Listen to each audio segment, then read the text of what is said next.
한 달 매출 1억 되는 데는 얼마든지 많이 있어요. 그런 사업자들은 법인 전환하라고 이야기합니다. 그 협박하는 용도로 쓰는 용어가 뭐냐면 성실신고 과세 대상자라고 합니다. 성실신고 과세 대상자는 뭐냐면 네가 성실하게 신고를 하는지 안 하는지 정부에서 노려보겠다는 의미입니다.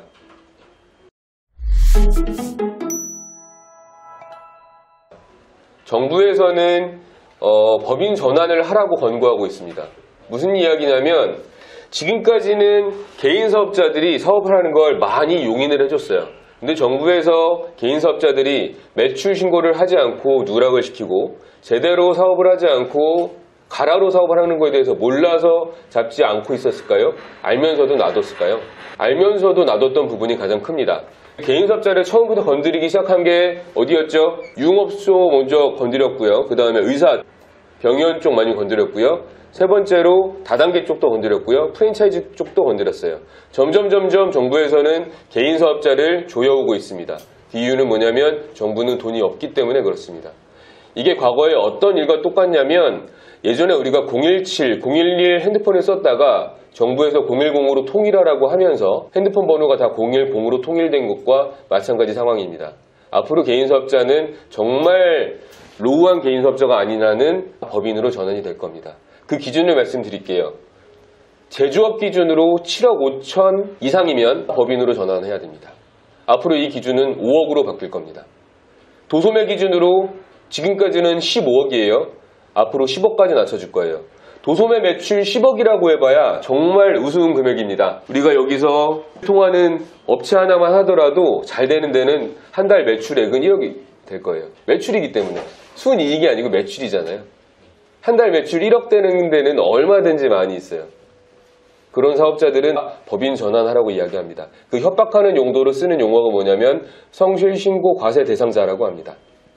성실신고 과세 대상자는 뭐냐면 네가 성실하게 신고를 하는지 안 하는지 정부에서 노려보겠다는 의미입니다. 그래서 우리 회사 기장을 해주는 그 재무제표를 이 사람과 전혀 관계가 없는 다른 세무사가 검토를 해서 승인을 해줘야지 그 재무제표가 확정이 되는 겁니다. 내가 했던 행동에 대해서 지금까지는 신고만 하면 완료가 됐었는데 이제는 한 명의 감시자, 그것도 절대 권한을 가진 감시자가 한 명 생긴 겁니다.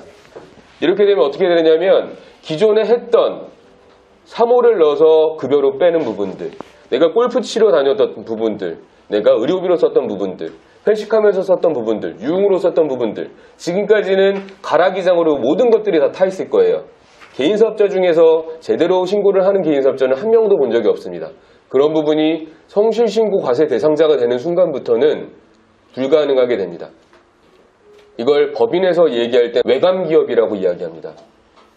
외감기업은 최소한 매출 300억 이상 되는 회사들은 외감기업 정도의 반열에 들어간다고 생각할 수 있는데요. 개인 사업자는 매출액 7억부터 보고 있습니다.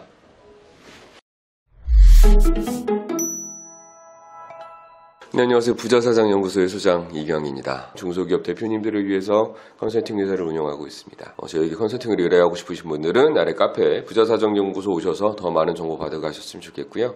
두 번째, 저희에게 대출을 의뢰하고 싶다라고 하면 아래에 있는 기업금융연구소를 통해서 대출 의뢰를 하시면 될 것 같고요. 이런 부분에 대해서 나도 한번 배워보고 싶다. 내가 이런 잡체인지를 하고 싶고 아니면 나는 비슷한 컨설팅을 하고 있는데 조금 더 다른 분야의 컨설팅을 배워보고 싶다라고 하시는 분들은 아래 컨설턴트 상담 신청을 해서 작성을 해주시면 서로 도움받을 수 있는 부분이 많이 있을 것 같습니다. 우리 사장님들이 모두 부자 되시고 재벌로 은퇴하시는 그날까지 저희가 함께 하도록 하겠습니다. 감사합니다.